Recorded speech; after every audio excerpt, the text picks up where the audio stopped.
Welcome to study with Kundan. Hi friends, आज हम लोग इकोनॉमिक्स 10th क्लास का चैप्टर फर्स्ट अर्थव्यवस्था एवं इसके विकास का इतिहास पढ़ने जा रहे हैं। हमने इससे पहले भी एक वीडियो डाला था जिसमें थोड़ा बहुत इसका बेसिक कल ही बताया था, लेकिन फिर से आज हम लोग इस चैप्टर को ही प्रारंभ से चलते हैं। तो सबसे पहले आप लोग अर्थव्यवस्था लिख करके लिखेंगे और समझेंगे भी, इसलिए लिखते चलिए और समझते चलिए। तो पहले लिख करके डाल दीजिए अर्थव्यवस्था। यदि आप लोगों ने हेडिंग दे दिया है चैप्टर का इकाई 1 अर्थव्यवस्था एवं इसके विकास का इतिहास, तो अब अर्थव्यवस्था लिख करके डाल दीजिए अर्थव्यवस्था, जिस पर हमारी सारी क्रियाकलाप टिकी हुई है। सारा देश इसी से चलता है। जैसे कि आज लॉकडाउन की स्थिति में हमारी अर्थव्यवस्था की स्थिति दयनीय हुई है। तो लिखिए अर्थव्यवस्था लिख करके डाल दीजिए और लिखना स्टार्ट कीजिए। अब अर्थव्यवस्था उन क्रियाओं का ढांचा है जिसके अंतर्गत आर्थिक क्रियाएं संपादित होती है। फिर से एक बार, अर्थव्यवस्था उन क्रियाओं का ढांचा है जिनके अंतर्गत हमारी आर्थिक क्रियाएं संपादित होती है। तो इन सभी चीज़ों को हम ज़्यादा आज फोकस नहीं करेंगे क्योंकि ये सब हो गया था पूर्व वीडियो में भी। इसके बाद आप लोग नीचे लिखिएगा डबल एरो में, ब्राउन के अनुसार अर्थव्यवस्था आजीविका की एक प्रणाली है। ब्राउन के अनुसार अर्थव्यवस्था एक आजीविका की प्रणाली है। अब नीचे लिखेंगे, हेडिंग दीजिएगा अर्थव्यवस्था का संरचना लिख के डैश। अर्थव्यवस्था का संरचना, ये छोटा हेडिंग होगा आपका, इस प्रकार से हेडिंग दीजिएगा और नीचे से लिखना प्रारंभ कीजिएगा। लिखिए अर्थव्यवस्था की संरचना का अर्थ विभिन्न प्रकार के उत्पादन क्षेत्रों से है। इन क्षेत्रों को 3 भागों में बांटा जाता है। इन क्षेत्रों को कितने भागों में बांटा जाता है? 3 भागों में। अब पहला नंबर लिख करके डाल दीजिएगा प्राथमिक क्षेत्र लिख करके डैश और लिखिए, इसे कृषि क्षेत्र भी कहा जाता है, जिसके अंतर्गत पशुपालन, मत्स्य पालन, वनोत्पादन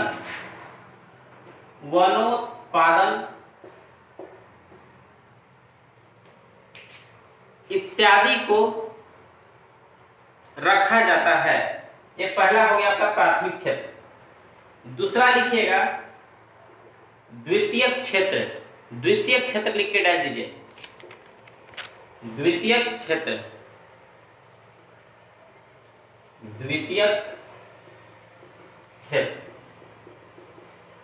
लिखिएगा द्वितीयक क्षेत्र।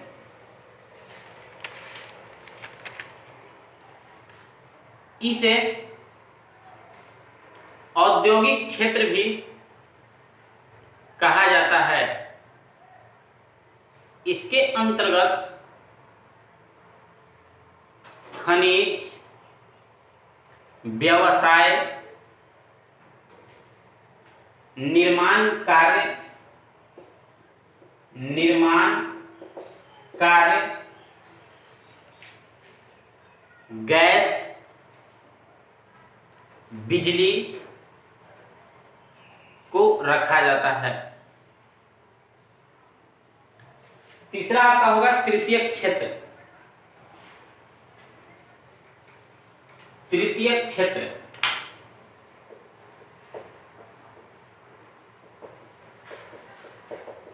तृतीय क्षेत्र लिख करके डाल दीजिएगा और लिखिएगा इसे सेवा क्षेत्र भी कहा जाता है। तृतीय क्षेत्र के तहत शिक्षा,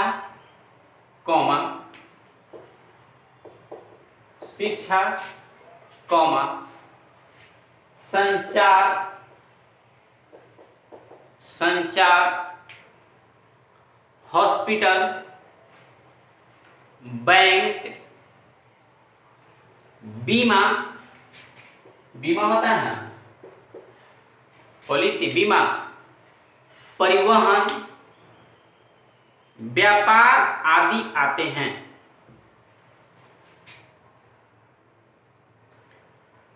ये आपका था तीनों को देख ली। अब आगे लिखिएगा, एक फिर छोटा हेडिंग दीजिए, विश्व में अपनाई जाने वाली अर्थव्यवस्था। विश्व में अपनाई जाने वाली अर्थव्यवस्था। विश्व में अपनाई जाने वाली अर्थव्यवस्था। नीचे ऐसे डैश करके लिखेगा, विश्व में अपनाई जाने वाली अर्थव्यवस्था मुख्यतः 3 प्रकार के होते हैं। अब पहला नंबर में लिखिएगा पूंजीवादी अर्थव्यवस्था। पूंजीवादी अर्थव्यवस्था, जिसको कैपिटलिस्टिक इकोनॉमिक कहा जाता है, इकोनॉमिकली लिखिएगा। वैसी अर्थव्यवस्था जिस पर उत्पादन एवं उनके संसाधनों पर अधिकार निजी व्यक्ति का होता है।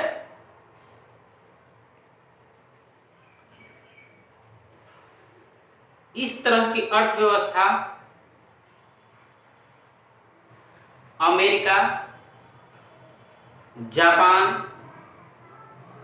ऑस्ट्रेलिया इत्यादि जैसे देशों में है।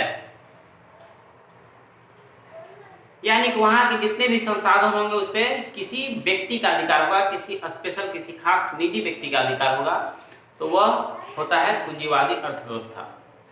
अब आगे सेकंड नंबर में लिखिएगा समाजवादी अर्थव्यवस्था। समाजवादी अर्थव्यवस्था लिख करके डैश लिखिएगा। वैसी अर्थव्यवस्था जिसमें उत्पादन एवं उनके साधनों पर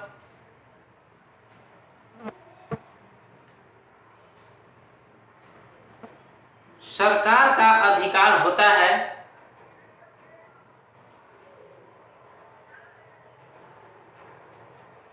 जिसका उपयोग सामाजिक कार्यों के लिए किया जाता है,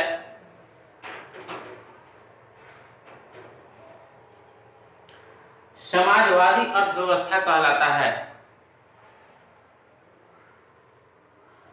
समाजवादी अर्थव्यवस्था कहलाता है। इस प्रकार की, नीचे लिखिएगा पैराग्राफ चेंज करके, इस प्रकार के अर्थव्यवस्था वाले देश चीन, कौमा रूस, कौमा क्यूबा आदि हैं। आगे लिखिए तीसरा नंबर में मिश्रित अर्थव्यवस्था। मिश्रित अर्थव्यवस्था लिख के डैश।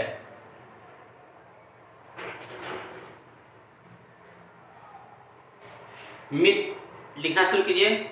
मिश्रित अर्थव्यवस्था पूंजीवादी तथा समाजवादी का मिश्रित रूप है, जिसमें उत्पादन पर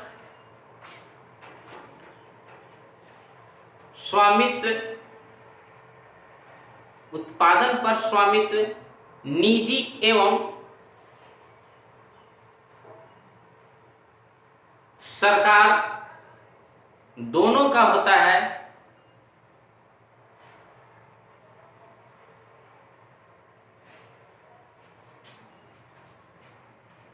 पैराग्राफ चेंज करके लिख लीजिएगा। इस तरह की अर्थव्यवस्था भारत में अपनाई गई है।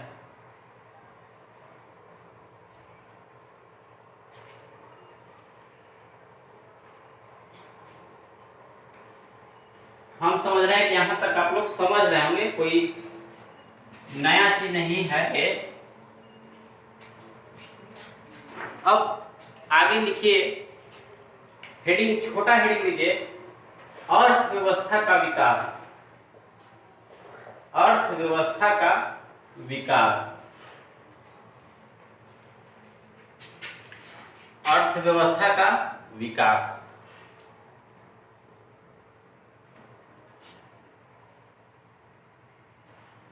नीचे लिखिएगा ऐसे, अर्थव्यवस्था के विकास को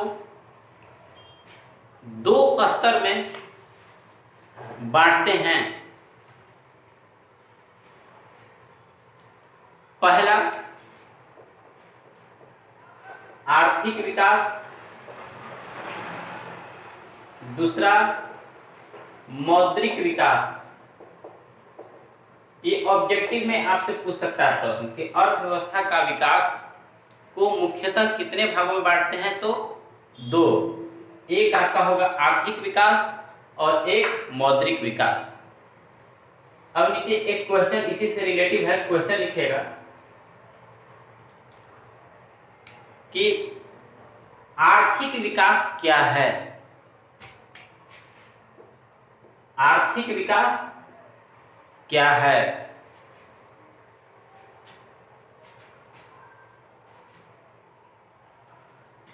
और इसको लंबा कीजिए, इसी क्वेश्चन को। आर्थिक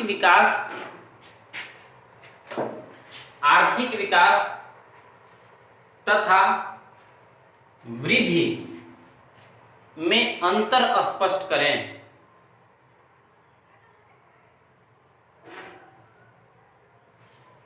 अब नीचे उत्तर में लिखिएगा, आर्थिक विकास आर्थिक रूप से परिवर्तन की एक प्रक्रिया है। परिवर्तन की एक प्रक्रिया है जिससे अर्थव्यवस्था के ढांचे में परिवर्तन आता है।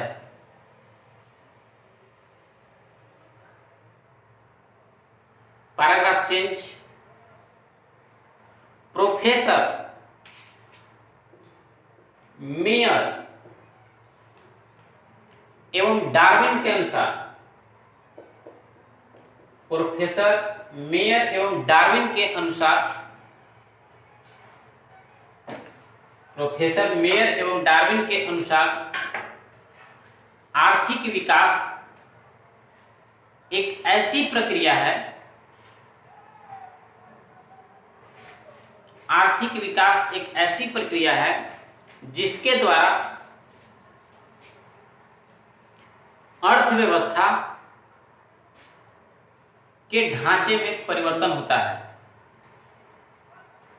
ये जो पैराग्राफ चेंज करके लिखे हैं इसको आप याद कीजिएगा। कब कभी पूछता है कि मेयर और डार्विन के अनुसार, तो आपको यहां से आपको उठा करके आंसर देना पड़ेगा, और इसको लिखवाने से क्या हो जाएगा, थोड़ा लॉन्ग हो जाएगा।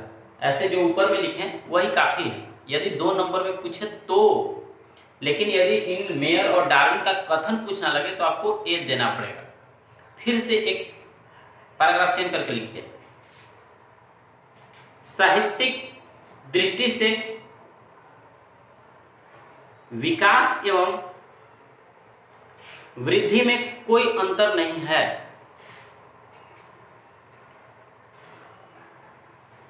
परंतु अर्थव्यवस्था की भाषा में फर्क है।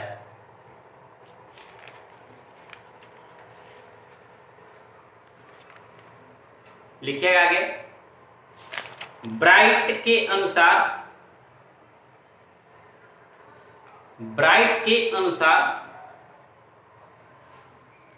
वृद्धि शब्द का प्रयोग विकसित राष्ट्रों के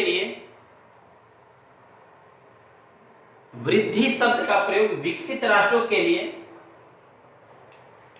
तथा विकास शब्द का प्रयोग विकासशील राष्ट्रों के लिए किया जाता है।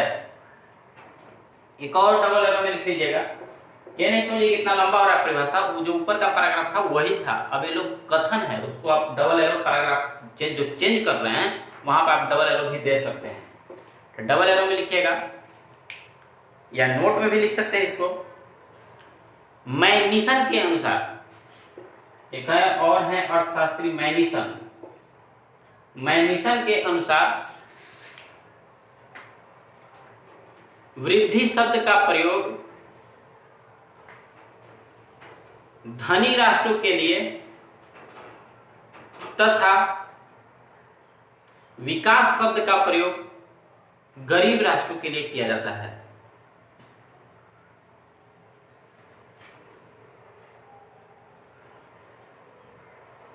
हो गया। अब अगला क्वेश्चन लिखिए, आर्थिक नियोजन क्या है?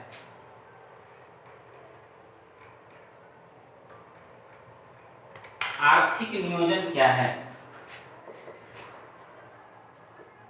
आर्थिक नियोजन क्या है? लिखिएगा। सामाजिक एवं आर्थिक उद्देश्य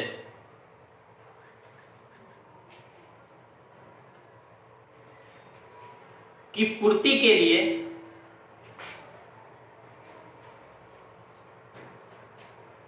अर्थव्यवस्था में उपलब्ध संसाधनों का योजनाबद्ध कार्यक्रम आर्थिक नियोजन के नाम से जाना जाता है। अब समझिए, आर्थिक नियोजन आप लोग भी अपने घर में आर्थिक नियोजन करते हैं, आपके माता पिता आपके गार्जियन भी आर्थिक नियोजन करते हैं। जैसे क्या होता है कि अपनी उद्देश्य या अपनी वैभव या अपनी आवश्यकता की पूर्ति के लिए एक योजना बनाई जाती है। जैसे इस वर्ष बहुत सारे लोग बनाए होंगे योजना कि इस बार लगन की कमाई में जो मेरा 1 तल्ला बिल्डिंग है, 1 मंजिला बिल्डिंग है, उसको हम 2 मंजिला कर देंगे। यह है आर्थिक नियोजन। या फिर ऐसा बनाएंगे कि इस बार मतलब कि यदि हम इधर 5-6 महीना में जो भी सेविंग कर पाएंगे उससे हम अपनी बेटी का विवाह करेंगे, या फिर कोई भी कार्य हो, बाइक खरीदेंगे, घर बनाएंगे, पढ़ाई करेंगे, क्या करेंगे, ये सब एक प्रकार का योजना बन रहा है और उसी के अनुसार व्यक्ति क्या करता है, काम करता है। और कई बार ऐसा भी होता है कि पैसा के जरिए भी पैसा कमाया जाता है।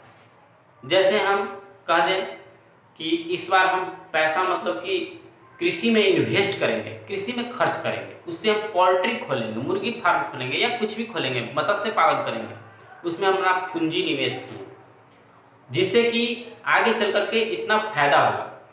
तो उस स्थिति में क्या होता है कि यह एक नियोजन कहलाता है। तो भारत में भी इस प्रकार की भारत सरकार भी योजना चलाती है, जिसको शुरू में पंडित जवाहरलाल नेहरू इसका 1950 ईस्वी में योजना आयोग के नाम से गठन किए थे, जो कि योजना आयोग का गठन प्रत्येक 5 वर्षों के लिए होता था। तो प्रथम योजना आयोग में उन्होंने कृषि को प्रधानता दिया था कि हमारे देश जैसे ही उस समय आज़ाद हुआ था, अंग्रेजों के चंगुल से छूटा था, तो बहुत सारे भूखमरी जैसे हालात उत्पन्न थे। तो पंडित जवाहरलाल नेहरू हमारे देश के गार्जियन के नाते उन्होंने सबसे पहले भूखमरी को दूर करने के लिए योजना आयोग का गठन किया और उसमें कृषि पर बल दिया गया, कृषि को पर प्रधानता मिली और उसमें अच्छी खासी कृषि का उत्पादन भी है। यही इस प्रकार से नियोजन, बहुत सारे नियोजन की प्रक्रियाएं भी हैं। अब आगे लिखिए, राष्ट्रीय विकास परिषद क्या है? राष्ट्रीय विकास परिषद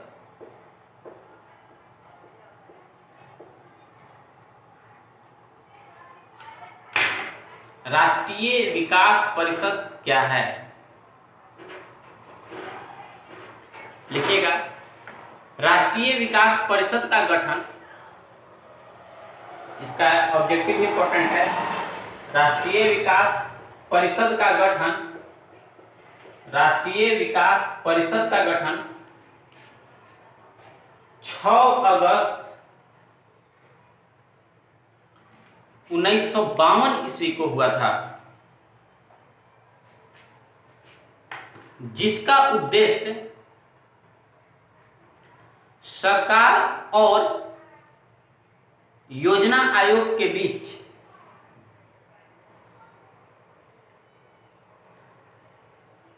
सहयोग का वातावरण तैयार करना था।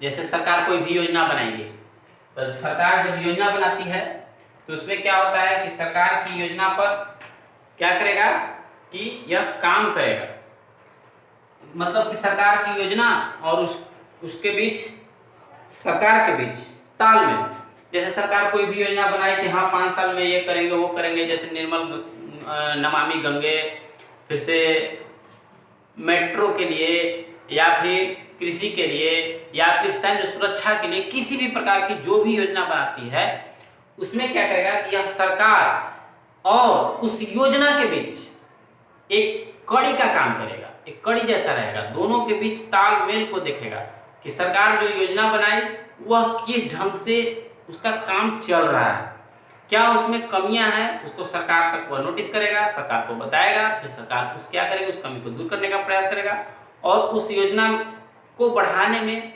राष्ट्रीय विकास परिषद मदद करती है। आगे लिखिएगा, सतत विकास, एक आप लोगों को शब्द आएगा सतत विकास, लिख करके डैश दीजिए और लिखिए, भविष्य को ध्यान में रखकर वर्तमान में संसाधन का उपयोग कर अर्थव्यवस्था के स्तर को ऊंचा उठाना सतत विकास कहलाता है।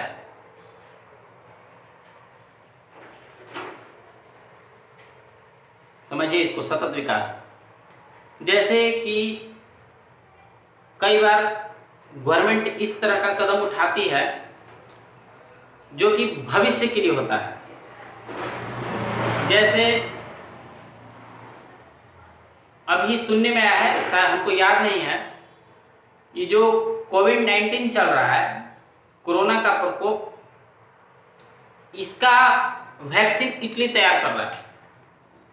और इटली नहीं, ब्रिटेन तैयार कर रहा है। और इसी जब वहाँ तैयार कर लेगा ब्रिटेन, तब उसके बाद क्या होगा कि उसके अनुरूप यहाँ भी वैज्ञानिक लोग चाहेंगे कि हम भी वैक्सीन तैयार करें, जिससे कि यहाँ के लोगों को इलाज किया जाए।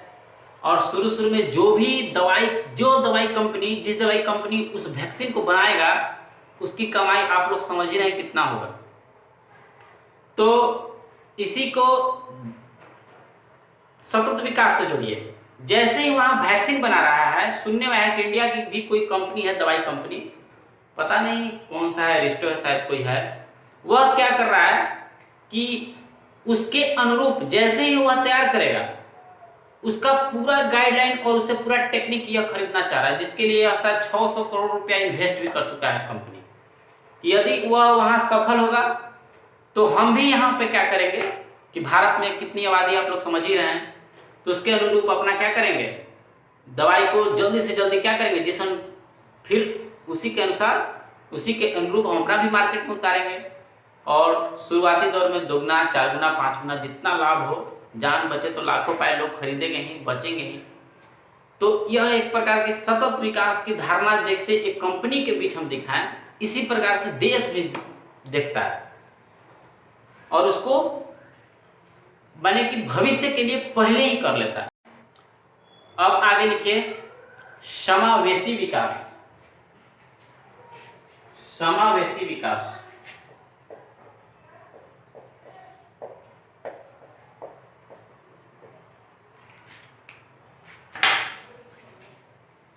लिखिए, आर्थिक विकास के क्रम में समाज के सभी वर्गों के जीवन स्तर को ऊंचा उठाना समावेशी विकास कहलाता है। देखिए समावेशी विकास, जैसे गवर्नमेंट यहाँ आती है, कहती है कि हम समावेशी विकास के विचारधारा से समर्थक हैं, यानी किसी जात पात या किसी खास व्यक्ति से नहीं, हम जो विकास कर रहे हैं उससे पूरा समाज का विकास होगा, गरीब अमीर सभी को एक साथ लेकर के चलना ही समावेशी विकास है। आगे लिखिए, एक हेडिंग दीजिए थोड़ा मौद्रिक विकास का। मौद्रिक विकास को कंप्लीट करते चलते हैं।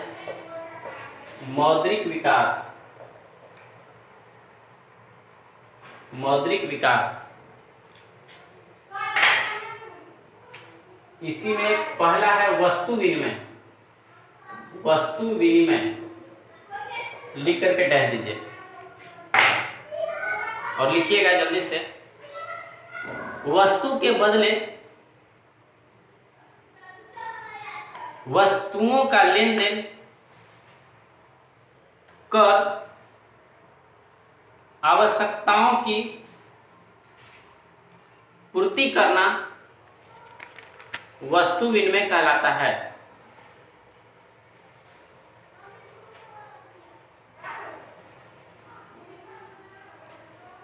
अगला लिखिएगा दूसरा में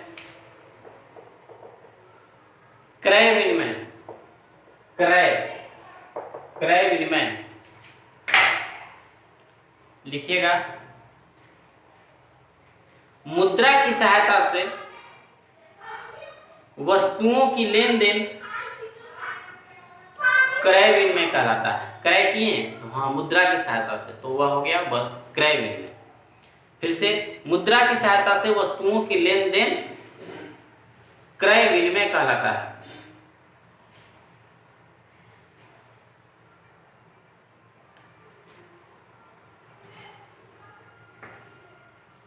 अब एक लिखिए कोर बैंकिंग। कोर बैंकिंग,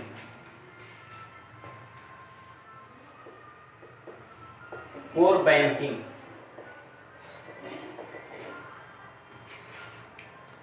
लिखिएगा, जब एक व्यक्ति एक स्थान से दूसरे स्थान तक बिना देरी किए हुए पैसा का लेन देन करता है तो यह क्रिया कोर बैंकिंग कहलाता है। क्या है, समझ गए? आप दिल्ली हैं, महाराष्ट्र हैं, पंजाब हैं, मुंबई हैं, कहीं भी हैं और वहां से आप कहीं भी पैसा मिनटों में भेज, मिनटों का बस यहाँ से हुआ, बटन टिक क्लिक किए, हो गया, चला गया, तो वही प्रक्रिया जो है कोर बैंकिंग कहलाता है। अब आप लोग एक और हेडिंग दीजिए छोटा,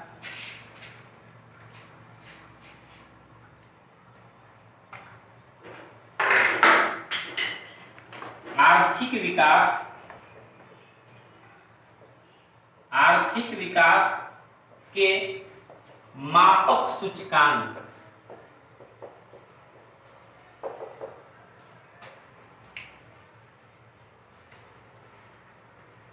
हेडिंग दीजिए, पहला लिखिए राष्ट्रीय आय।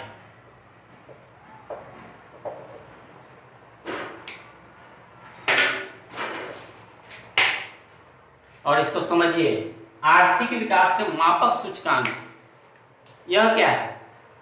तो कोई भी राष्ट्र, देश को आप कैसे मापिएगा कि वह कितना विकास किया है?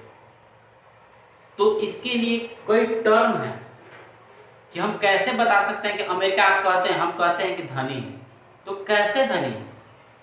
तो उसके लिए कई टर्म है, कई प्रक्रिया, उसमें से एक है राष्ट्रीय आय। तो राष्ट्रीय आय की सहायता से हम पता लगाएंगे कि वह देश का आर्थिक विकास कितना हुआ है और कैसा हुआ है। माने कि किसी देश में एक वर्ष की अवधि में उसके वस्तुओं एवं सेवाओं का जो लेन देन हुआ है उसकी गणना करेंगे और उससे राष्ट्रीय आय प्राप्त करेंगे।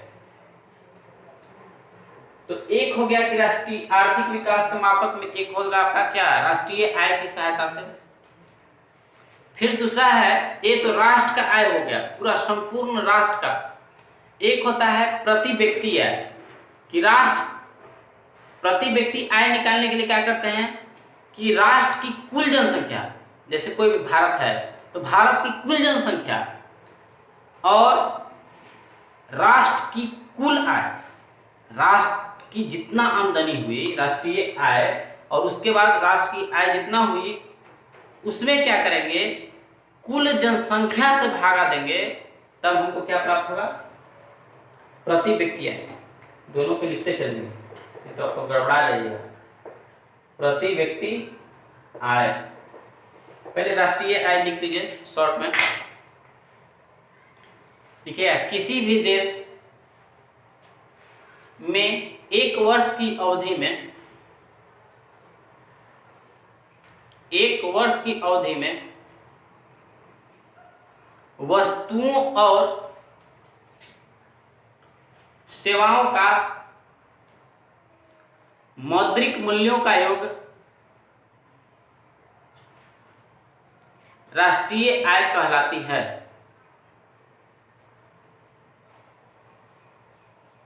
राष्ट्रीय आय कहलाती है। दूसरा, प्रति व्यक्ति आय।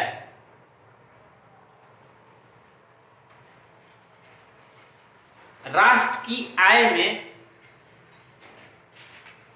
राष्ट्र की आय में, राष्ट्र की आय में कुल जनसंख्या, राष्ट्र की आय में राष्ट्र की कुल जनसंख्या से भाग देने पर, राष्ट्र की आय में राष्ट्र की कुल जनसंख्या से भाग देने पर प्रति व्यक्ति आय निकलता है। अब आप ये भी कह सकते हैं कि हम प्रति व्यक्ति आय से भी बता सकते हैं कि कौन राष्ट्र कितना संपन्न है, कितना धनी है। इसी प्रकार से राज्य का भी निकलता है। तभी भारत में सबसे ज्यादा प्रति व्यक्ति आय वाला राज्य है गोवा। लिख लीजिए नीचे, भारत में सबसे अधिक प्रति व्यक्ति आय वाला राज्य है गोवा।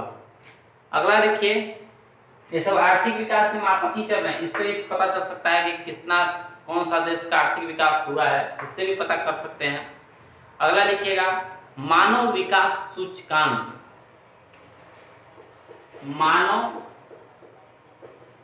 मानव विकास सूचकांक। मानव विकास सूचकांक।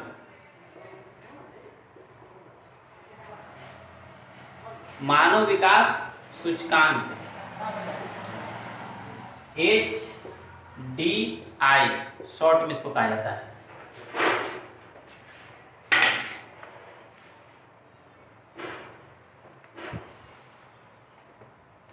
लिखिएगा,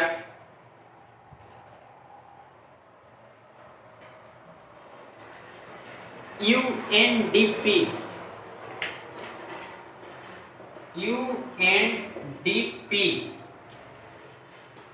के तहत जीवन स्तर, शिक्षा,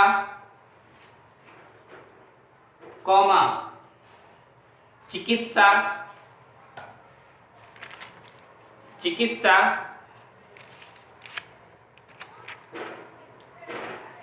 को आधार मानकर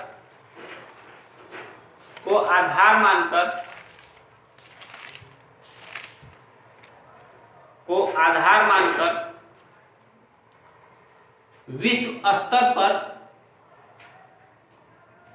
HDI यानी कि मानव विकास सूचकांक, ह्यूमन डेवलपमेंट,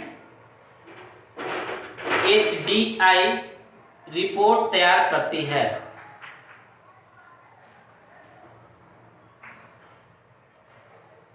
UNDP का हो गया यूनाइटेड नेशन डेवलपमेंट प्रोग्राम।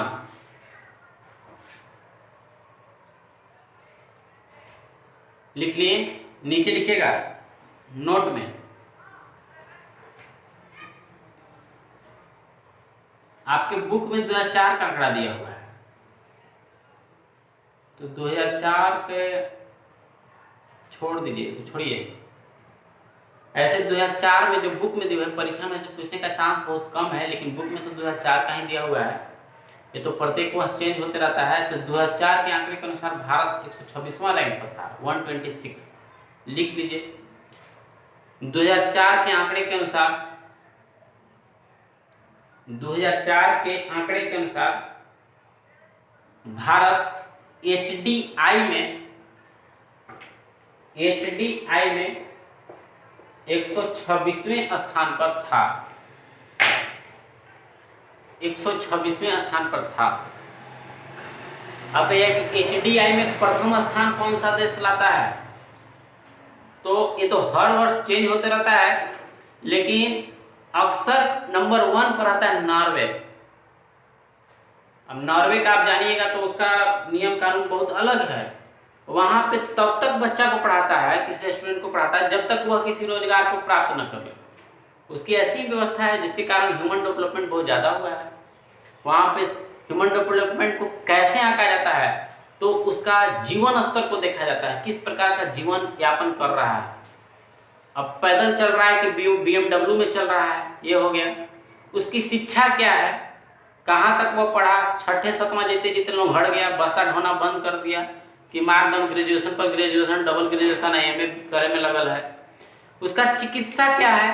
ऐसा न है कि मलेरिया बुखार आया, बेचारा की इलाज कराए हुआ पैसा न है।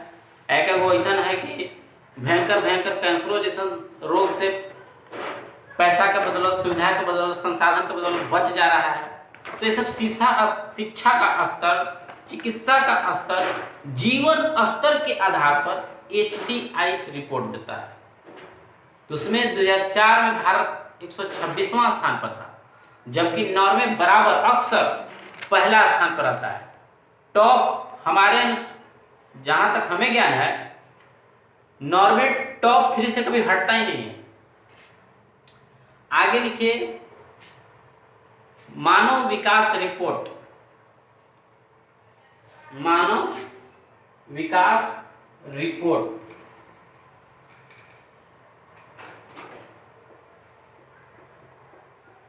HDR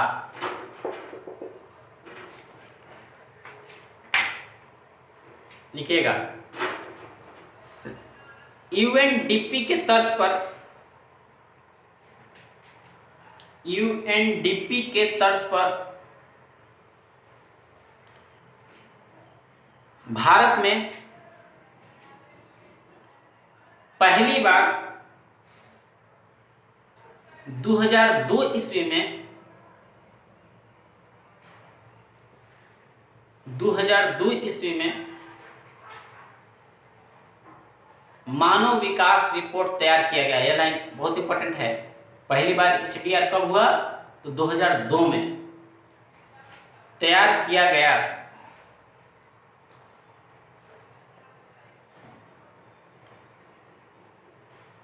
अब आप लोगों को जानने की इच्छा होगी कि एचडीआर हुआ तो उसमें प्रथम स्थान कौन सा राज्य लाया था? हमारा बिहार कौन सा स्थान लाया था? तो जानकर के बहुत खुशी होगा। बिहार पीछे से पहले था और प्रथम स्थान पर केरल आया था। लिख लीजिए, जिसके तहत केरल को प्रथम स्थान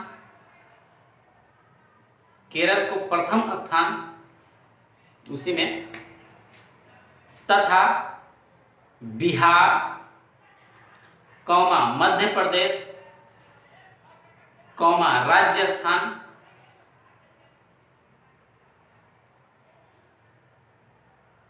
आसाम तथा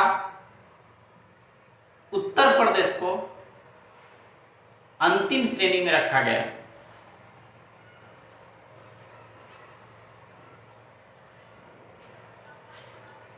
जिसे बीमारू राज्य भी कहा जाता है बीमार, देखिए बीमारू, जिसे बीमारू राज्य भी कहा जाता है। बीमारू, इसको एकदम याद कर लीजिएगा क्योंकि पूछता है। बीमारू में एम का मतलब, ए का मतलब, आई का मतलब, बी आई, आर का मतलब, इस तरह से पूछता है। तो देखिए बीमारू में क्यों कहा गया? क्योंकि यह जिस प्रकार से 2002 में एचडीआर तैयार किया गया भारत में, तो यहाँ पे एचडीआर, तो यहाँ पे रिपोर्ट में क्या हुआ? ये सभी राज्य जो है पीछे से आए थे, तो इसलिए पीछे माने एकदम पीछे से फर्स्ट मारे वाले हैं, तो इसलिए इनको बीमारू राज्य के श्रेणी रखा गया। इन राज्यों पर केंद्र सरकार का अधिक ध्यान दिया गया कि नहीं, ये सब राज्य को थोड़ा उत्थान किया जाए। ये सभी राज्यों में जीवन स्तर क्या है? निम्न है। और प्रथम स्थान पर केरल आया। यहाँ पे बी आई का मतलब बिहार से है, बिहार। एम से मतलब मध्य प्रदेश से है, ए से मतलब आसाम से है, आर से मतलब राजस्थान से है, यू से मतलब उत्तर प्रदेश से है। कई बार ये भी पूछता है प्रश्न ऑब्जेक्टिव में कि बीमारू राज्य में कुल कितने राज्य शामिल हैं? तो 1 2 3 4 5। फिर पूछता है ऑब्जेक्टिव में, आपको 4 ऑप्शन दे देगा, इनमें से कौन सा राज्य बीमारू राज्य में शामिल नहीं है? ऑप्शन दे देगा बिहार, मध्य प्रदेश, आसाम, पश्चिम बंगाल, उड़ीसा।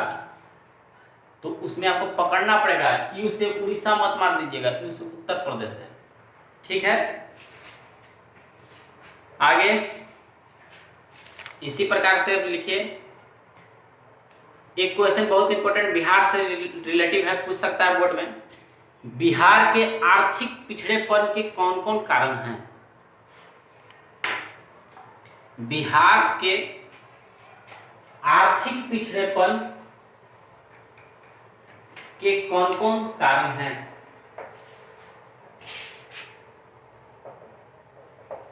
बिहार के आर्थिक पिछड़ेपन के कौन कौन कारण हैं? लिखिएगा।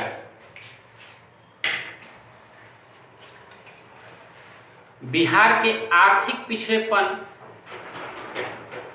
पर विचार की जाए बिहार की आर्थिक पिछड़ेपन पर विचार की जाए तो अन्य राज्यों से इसकी स्थिति दयनीय है, जिसका कुछ प्रमुख कारण निम्न है। जिसका कुछ प्रमुख कारण निम्न है। कारण है तभी ना ये पीछे है। कारण देखिए सबसे बढ़िया, जिसका फायदा लोग अभी लॉकडाउन में उठा रहे हैं। लिखिएगा, तेजी से बढ़ती हुई जनसंख्या। तेजी से बढ़ती हुई जनसंख्या। खैर कहिए कि इस बार लॉकडाउन की वजह से कितने के शादी के डेट बढ़ गए, न तो और जनसंख्या बढ़ाने में लोग ध्यान देते हैं। दूसरा, आधारिक संरचना का अभाव। आधारिक संरचना का अभाव। तीसरा, कृषि पर निर्भरता। कृषि पर निर्भरता, ये तो समझ में आया कि जनसंख्या हो सकता है, ये आधारिक हो सकता है, माने मूलभूत आवश्यक जो है, जो चाहिए वो नहीं हो पा रहा है, उतना शिक्षा नहीं है जिसके कारण वो सब ऐसा कर रहे हैं, ये तो समझ रहे हैं। लेकिन कृषि से कैसे? तो आपको ये भी जानकर हैरानी होगी कि हमारे बिहार वाले लोगों का ये भी सोच है कि कम से कम 4 गो 5 गो किसान लोग सोचता है कि एगो जोतेगा तो एगो खाना पहुंचाएगा, तो एगो बोझा ढोएगा, तो एगो काटेगा, तो इसलिए कृषि भी हो जाता है। मजाक नहीं उड़ा रहे हैं, यही हमारे यहाँ की स्थिति है। अगला, औद्योगिक पिछड़ापन। औद्योगिक पिछड़ापन।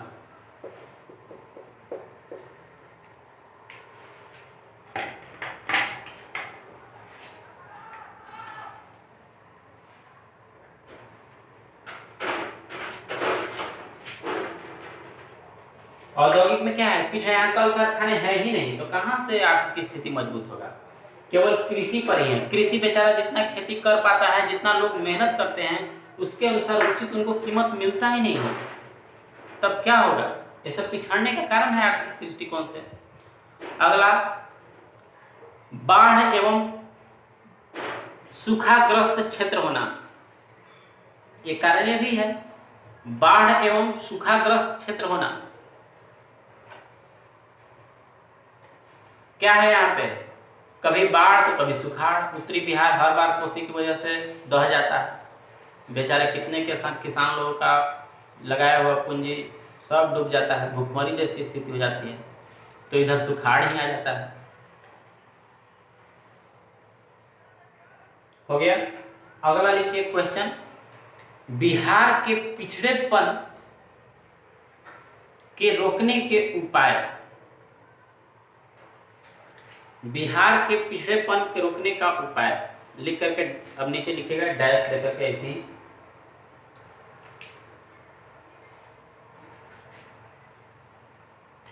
बिहार के पिछड़ेपन को रोकने के लिए सर्वप्रथम विकास दर को बढ़ाना होगा।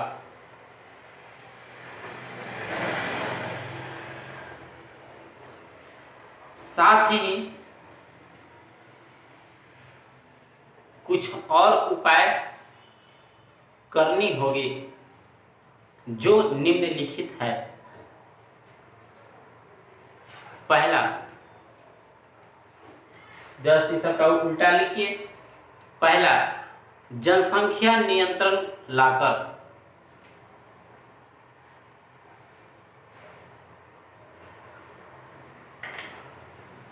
कृषि को अत्याधुनिक तरीके से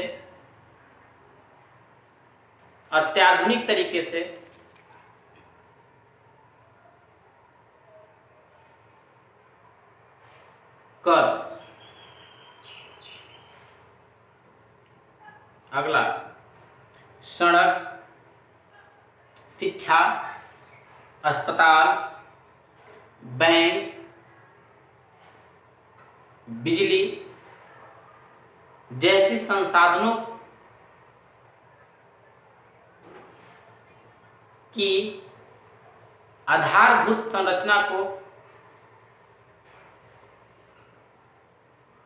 बढ़ाकर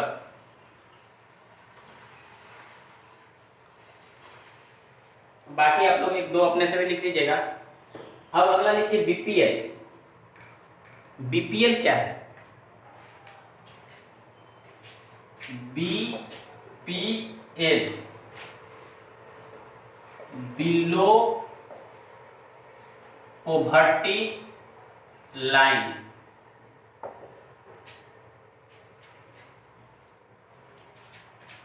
below poverty POVERTY line, LINE, जिसको कहा जाता है गरीबी रेखा नीचे। लिखिए बीपीएल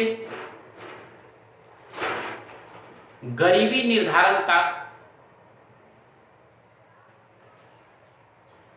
एक मापक इकाई है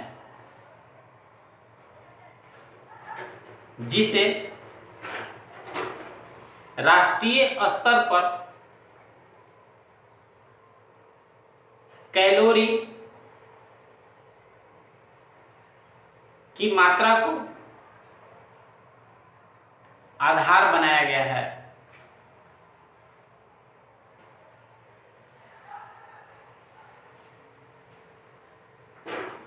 अब यहां पे समझिएगा, थोड़ा रुकिए, समझिए क्या हुआ कि एक जब बीपीएल की बात आती है कि बिलो पॉवर्टी लाइन, गरीबी रेखा के नीचे वाले लोग, किसको गरीब माने, यह बहुत असमंजस वाली कहानी थी कि किसको गरीब माना जाए, किसको अमीर माना जाए, किस आधार पर माना जाए। कई व्यक्ति कहेंगे शिक्षा के आधार पर, जो ज्यादा पढ़ा लिखा रहेगा वो अमीर, कम पढ़ा लिखा रहेगा गरीब।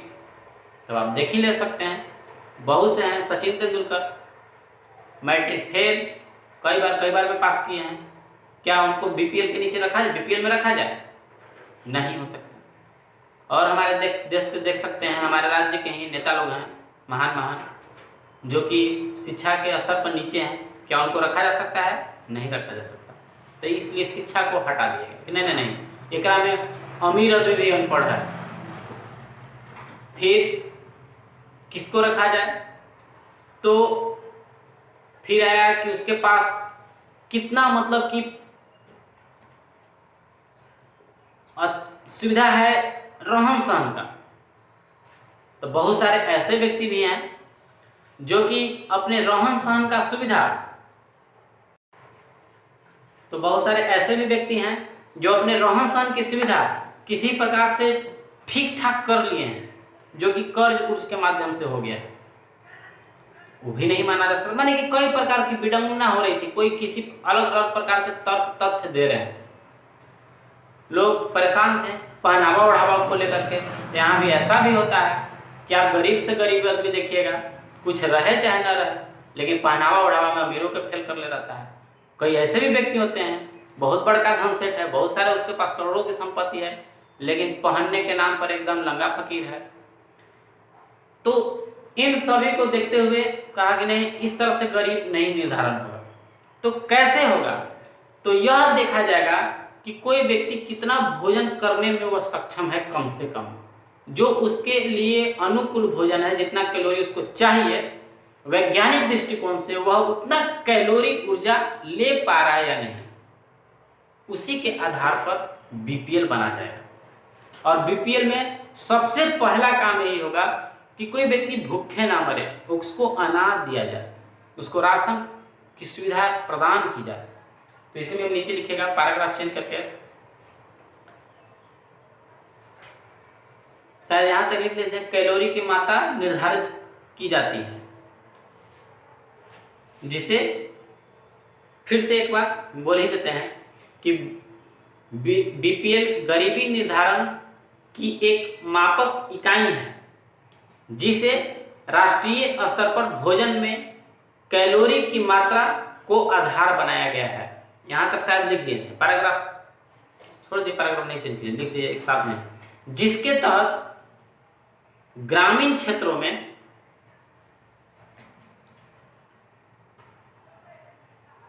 प्रति व्यक्ति 2400 कैलोरी तथा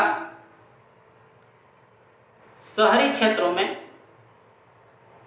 2100 कैलोरी निर्धारित किया गया। यानी कि ग्रामीण क्षेत्र में है तो उसको कितना कैलोरी चाहिए? 2400 कैलोरी। यदि शहरी क्षेत्र में निवास करता है तो उसको कितना चाहिए? 2100 कैलोरी।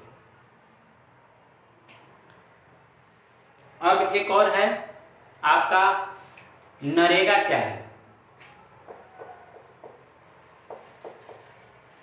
इसी प्रकार से एक और है एपीएल। तो एपीएल अपर पॉवर्टी लाइन तो समझ ही रहा है, जो कि इन 2400 कैलोरी कहाँ? ग्रामीण क्षेत्रों में और 2100 कैलोरी शहरी क्षेत्रों में यदि कोई प्राप्त कर सकता है तो वह एपीएल में होगा। एक लिखिए नरेगा, NREGA, नरेगा। इसका फुल फॉर्म भी लिख लीजिए,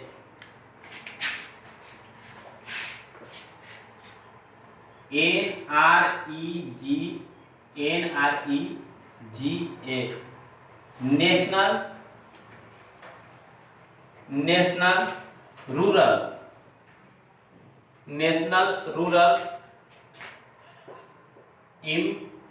employment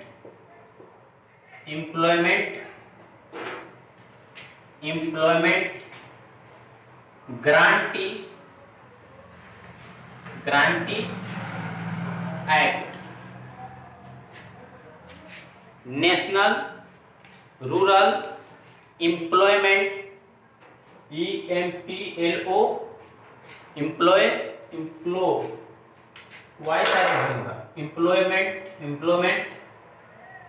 EMPLO, employment guarantee act.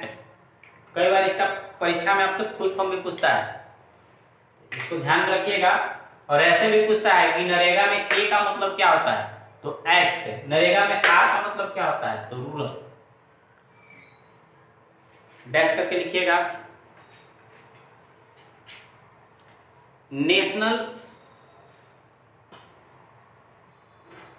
Dash करके लिखिएगा। यह ग्रामीण स्तर पर रोजगार देने वाली विश्व की सबसे बड़ी योजना है। ये भी योजना ही है, विश्व की सबसे बड़ी योजना है, जिसके तहत वर्ष में कम से कम 100 दिन सरकार द्वारा रोजगार दी जाती है। अब इसको समझिएगा। जैसे हमारे यहाँ बताइए, प्रति व्यक्ति आय कैसे बढ़ेगा? जब प्रत्येक व्यक्ति को रोजगार मिले। जब सभी लोग रोजगार में होंगे तभी प्रति व्यक्ति आय बढ़ेगा। प्रति व्यक्ति आय बढ़ेगा तो देश की आय बढ़ेगा, देश की आय बढ़ेगा तो देश का विकास होगा, देश का विकास होगा तो HDI में रैंकिंग अच्छा आएगा। अब यहाँ पे रोजगार का अभाव है, प्रति व्यक्ति आय बढ़ ही नहीं रहा है, तो देश का विकास कैसे होगा?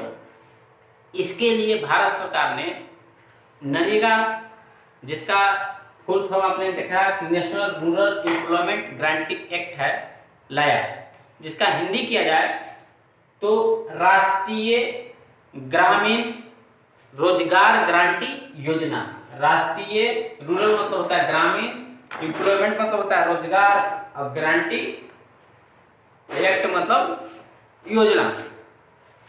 कि जो व्यक्ति बेरोजगार है, जिसके पास कोई काम नहीं है, उसको गवर्नमेंट एक साल में कम से कम 100 दिन का, यानी कि 365 दिन में कम से कम 100 दिन का उसको रोजगार देगी। अगर उसको रोजगार सरकार नहीं दे पाती है तो फिर भी उसको खाते में 100 दिन का जो मजदूरी होता है वह मिलेगा, वो काम करे अथवा न करे, इस प्रकार का था नरेगा। और इसी प्रकार से आपका थ्योरेटिकल, लॉन्ग, शॉर्ट सभी प्रकार के क्वेश्चन इस चैप्टर का हो गया। अब थोड़ा सा हम आप लोगों से ऑब्जेक्टिव क्वेश्चन करवाते हैं, कीजिएगा, जो कि परीक्षा के दृष्टिकोण से कई बार परीक्षा में पूछा है, वैसा क्वेश्चन। पहला क्वेश्चन है कि भारत की अर्थव्यवस्था कैसी है। तो भारत की अर्थव्यवस्था कैसी है, इसका आंसर होगा मिश्रित अर्थव्यवस्था। दूसरा क्वेश्चन, किस क्षेत्र को प्राथमिक क्षेत्र कहा जाता है। तो आपका आंसर होगा कृषि। फिर है इसी प्रकार कि भारत में योजना आयोग का गठन कब हुआ। भारत में योजना आयोग का गठन कब हुआ, तो 15 मार्च 1950। भारत में योजना आयोग का गठन कब हुआ, 15 मार्च 1950। और क्वेश्चन है कि स्वतंत्रता के पहले, कुछ बोर्ड का है क्वेश्चन, लिख देते हैं बोर्ड पे। कुछ क्वेश्चन ऐसे भी हैं जो कि ऑप्शन से ही पकड़ा जा सकता है, और ऑप्शन आप लोगों को डाइवर्ट करने का कोशिश करेगा। तो एक क्वेश्चन होगा कि स्वतंत्रता के पहले भारतीय अर्थव्यवस्था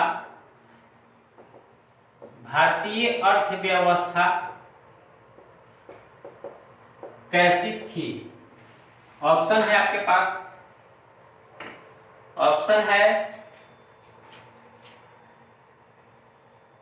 कृषि प्रधान, उद्योग प्रधान,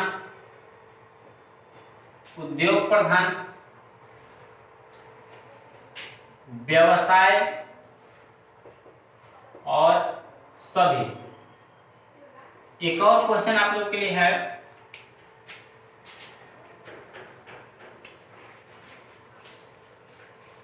ऑप्शन है आपके पास, निम्नलिखित में किसे पिछड़ा राज्य कहा जाता है। ऑप्शन है A Maharashtra, B Haryana, C Jammu and Kashmir, D Bihar. अगला क्वेश्चन है आप लोगों के लिए,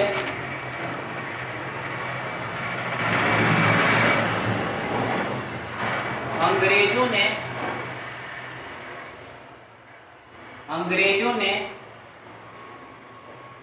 भारतीय अर्थव्यवस्था का क्या किया।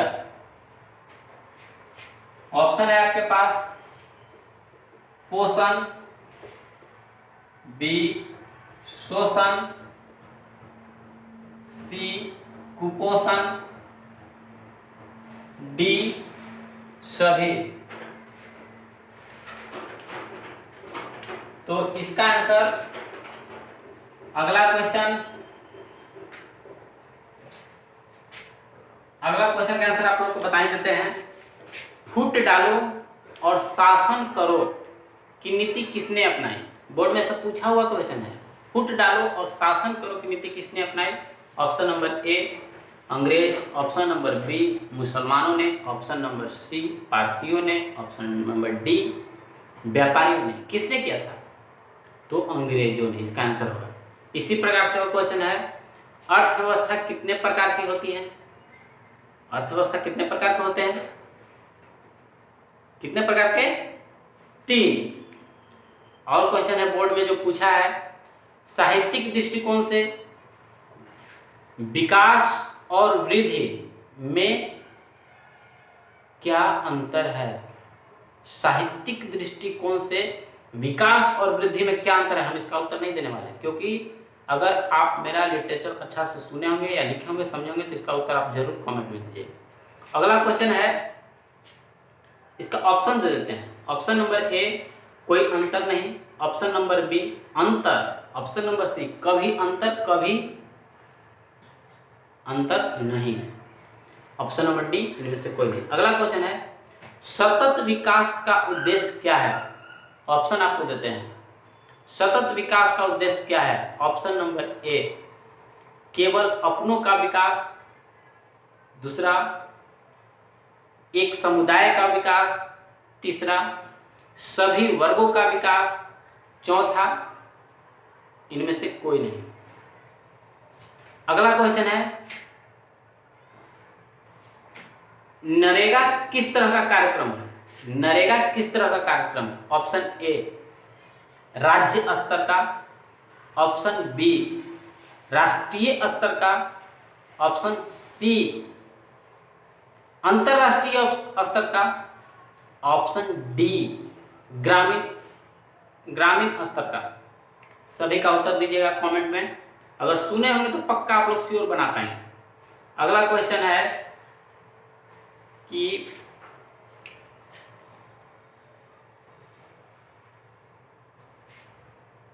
निम्न में प्लास्टिक मुद्रा का उदाहरण कौन है? निम्न में प्लास्टिक मुद्रा का उदाहरण कौन है? लिख देते हैं। निम्न में प्लास्टिक मुद्रा का उदाहरण कौन है? ऑप्शन है आपके पास A, option number A check. Option number B draft. Option number C ATM. Option number D सभी।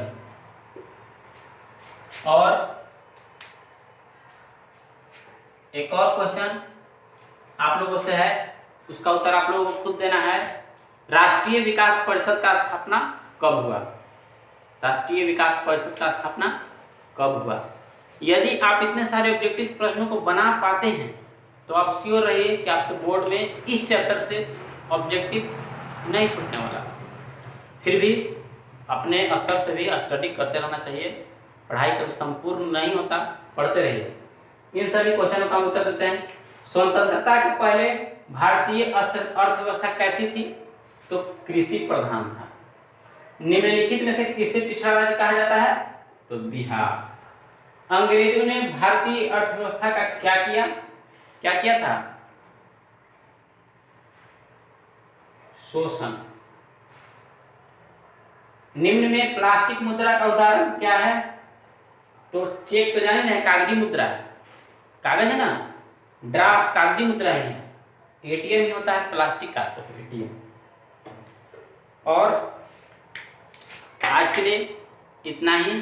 अगर आप लोगों को अच्छा लगा हो कमेंट कीजिए, किस स्तर का हम पढ़ाएं उसका रिप्लाई दीजिए, यही निवेदन है।